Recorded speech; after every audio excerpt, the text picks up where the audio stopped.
Production के बाद आज हम लोग आगे पढ़ते हैं रैखिक समीकरण का आलेख खींचना। ठीक है, रैखिक समीकरण आप लोग समझ चुके थे कि ax plus by plus c बराबर 0 के फॉर्म का होगा, राइट ना। जहां पर a b c आप कुछ भी सर ले लो, कोई भी नंबर ले लो, उसको सर हमने किया और उसको एक समीकरण को एक आलेख के रूप में बनाना है, उस समीकरण को एक आलेख का रूप देना है, राइट, मतलब ग्राफ पे उसको डालना है। ठीक, समझिए कि हमने कोई इक्वेशन लिया 3x plus 2y minus 5 equal to 0 लिया। ठीक है, एक बात समझिएगा जरा यहाँ पर आप लोग पहले कि यदि सर हमारा equation ax plus by plus c बराबर 0 के रूप का रहा, ठीक है, तो आपको दो कंडीशंस आपके पास आते हैं। एक कंडीशन आता है कि सर c तो उधर जाएगा ही जाएगा, कांस्टेंट टर्म है, और सर y को उधर ले जाइए। अगर इक्वल टू के राइट साइड अगर आपका y भी गया और c भी गया तो x की वैल्यू, या एक सेकंड कंडीशन आपके पास आता है कि भैया c को ले जाओ और x को ले जाओ। ठीक है, पहला कंडीशन देखिए सर, ये अगर हमारा ये रहा तो ax plus b minus c होगा, माइनस c होगा ना, और क्या हो जाएगा, तो ax बराबर हो जाएगा हमारा माइनस c माइनस by। ठीक है, तो x बराबर क्या हो जाएगा माइनस c माइनस by बट्टा a। एक तो ये हो जाएगा। आप फर्स्ट कंडीशन ये ले सकते हो, केस ए आप इस तरीके से यूज कर सकते हो। केस 2 क्या बनेगा आपका, तो केस 2 ये बनेगा कि भाई साहब सारा चीज यही सेम रहेगा। ठीक है, और क्या करना है हमको, अब इस बार x को उस तरफ ले जाना है। ठीक है ना, तो क्या हो जाएगा भाई, मेरा ax plus by plus c बराबर 0 था, तो ax प्लस by बराबर माइनस c, by बराबर माइनस c पहले से है, ये ax उधर गया तो माइनस ax, तो y बराबर क्या आएगा माइनस c माइनस ax बट्टा b। केस 2 ये हो गया। ठीक है, अब करना क्या है ना कि भाई बारी बारी से, जैसे कि अब यहाँ पर हमको x की वैल्यू चाहिए है, तो यहाँ पर y तो है सर हमारा ये इंडिपेंडेंट, कल के हिसाब से इंडिपेंडेंट ही है ये, तो हमारी मर्जी यहाँ पर जो भी डालने का पुट कीजिए, उसके हिसाब से x की वैल्यू आएगी। यहाँ पर आपको x की वैल्यू पुट करनी है अपनी मर्जी से, मतलब एक ऐसा वैल्यू लीजिए, एक ऐसा वैल्यू कि आपको नंबर लाइन पे रखने पे उस नंबर को इजी पड़े, है ना, कोई फ्रैक्शनल वैल्यू ना आए। आप चाहो कि हम मतलब एक ऐसा मतलब एक ऐसी एक इंटीजर्स आपको, राइट, नेगेटिव या पॉजिटिव इंटीजर्स आए जो नंबर लाइन पर रखने में आपको समस्या ना खड़ी करे। ठीक है, तो हमारे पास केस 1 और केस 2 ये दोनों हमारे पास तैयार है। ठीक है, चलिए लिखिए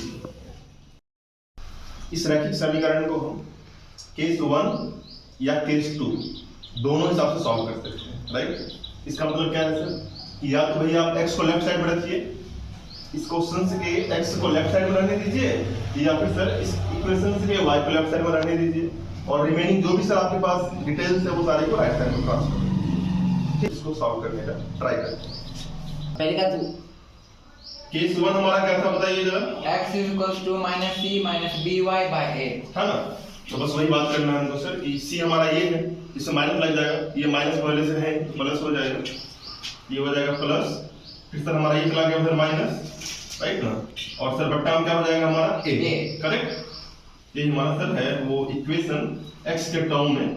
ठीक है ना, केस 1 का हम हेल्प ले सकते हैं, और यहाँ पर y की वैल्यू आप अपने मन से लीजिए और x का मान आपको निकल कर आएगा। चलिए, तो y बराबर देखिए एक ऐसा वैल्यू लीजिए जो इजीली आपको सॉल्व करके दे दे वैल्यू को। ठीक है, तो y बराबर 1 अगर हमने सोचा कि 1 लेने पर, अगर y बराबर 1 लेते हैं तो क्या होता है, सो बताइए। x बराबर क्या होता है 5 minus 2 into 1 upon 3 equal to 5 minus 2 बट्टा 3 बराबर 3 बट्टा 3 हमारा 1 आ गया। क्या आ गया, x बराबर 1 आ गया। फिर y बराबर आपकी मर्जी, कोई चॉइस कीजिए अपने मन से, 4 लेते हैं, हमको दिख रहा है सामने 4 आंसर। अगर y बराबर 4 लेने पर, y बराबर 4 लेने पर क्या होता है भैया, तो x बराबर 5 माइनस 2 इंटू 4 बट्टा 3, 5 माइनस 8 बट्टा 3 बराबर माइनस 3 बट्टा 3 कट के हो गया -1। हमारे तो दो केस यहाँ पर निकल के आए, हमारे दो वो वैल्यू से निकल कर आए। जब सर जी हमारा x बराबर क्या था, हमारा x बराबर सर जी आया हमारा 1 कब आया, जब y बराबर 1 था। एक के बाद सर x बराबर क्या आया हमको -1 आया, कब आया, जब y बराबर हमने 4 लिया। ठीक है, चलो तो करना क्या भाई, x बराबर 1, y बराबर 1, x बराबर -1, y इक्वल टू 4 को ग्राफ पे रखना है, ठीक है ना। चलो आराम। तो क्या करना है भैया, इसका भी हमको टेबल फॉर्म करना है, ठीक है ना। टेबल में क्या लिखना है, पहले x लिखना है सर, और x बराबर ना था हमारा सर इक्वेशन, x की टर्म इक्वेशन था हमारा, तो x equal to 5 minus 2y बट्टा 3 डालना है, ठीक है।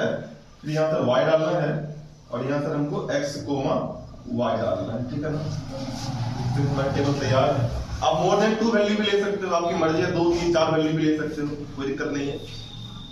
x की वैल्यू क्या निकली सर हमारी, 1 निकली, ठीक ना। y की वैल्यू कितनी कर दी थी, तो 1 थी। x की वैल्यू -1, y की वैल्यू 4, तो यहाँ पर हम रख सकते हैं x की वैल्यू 1,1 और ये -1,4। हमारे पास ये टेबल तैयार है। किस समीकरण का ये टेबल है वो ध्यान दीजिएगा।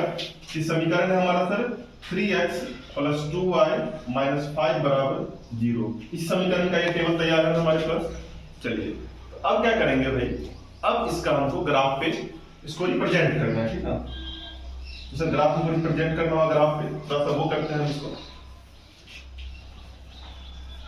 इसको मिटा दें।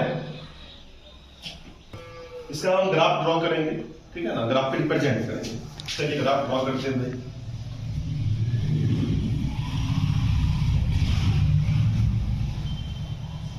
ये हमारा ओरिजिन है ना, 0 0, ये हमारा x, ये x डैश, ये y डैश। अब देखिए होता क्या है सर कि x जो है हमारा 1 और -1 बस 2 ही है, और y सर हमारा 1 और 4 है, राइट ना। सर रिप्रेजेंट कर देते हैं इसमें 1 2 3, y में -1 इधर -2, इधर x में -1 -2, और सर y मैक्सिमम 4 तक है, तो 4 तक ले जाना होगा हमको। 1 2 3 4। इसको आपने ग्राफ पेपर जो आपके पास होंगे सर, उस पे आपको पॉइंट आउट करके उस पे आपको रिप्रेजेंट करना है, ठीक है। पहला हमारा क्या है भाई 1 1, तो x भी 1 और y भी 1। तो देखिए x + 1 ये रहा और y + 1 ये रहा, तो इन दोनों के मीटिंग पॉइंट को, इन दोनों को एक्सटेंड करना है। इन दोनों मीटिंग पॉइंट से हम क्या किया 1,1 रिप्रेजेंट किया। अगला फिर क्या किया हमने, अगला हमने लिया फिर -1 4, x -1 लिया हमने, तो x हमारा -1 ये रहा और y 4 ये रहा। इसको इस तरफ एक्सटेंड करनी है, इसको इस डायरेक्शन में एक्सटेंड करनी है, ठीक ना। और सर ये पॉइंट हमारा क्या हो गया -1,4 हो गया, ठीक है। अब क्या करें सर, क्या करें, तो हम करेंगे सर कि इन दोनों पॉइंट को क्या करेंगे भैया, मिला देंगे, एक लाइन में मिला देंगे। सर मिलेगा ही, ऑब्वियस सी बात है, मिलेगा ही, ठीक है। और सर ये लाइन, जो लाइन इन दोनों पॉइंट को कट किया है, यही हमारा लाइन जो है इस समीकरण का भैया आलेख है। किसका आलेख है भाई, इस समीकरण का आलेख है 3x + 2y - 5 = 0 का ये हमारा आलेख कंप्लीट हो गया। तो जब भी आपके बोर्ड एग्जाम में ऐसे क्वेश्चंस आए तो आपको इस प्रोसेस को फॉलो करके इस क्वेश्चंस को सॉल्व करना है, ठीक है। चलिए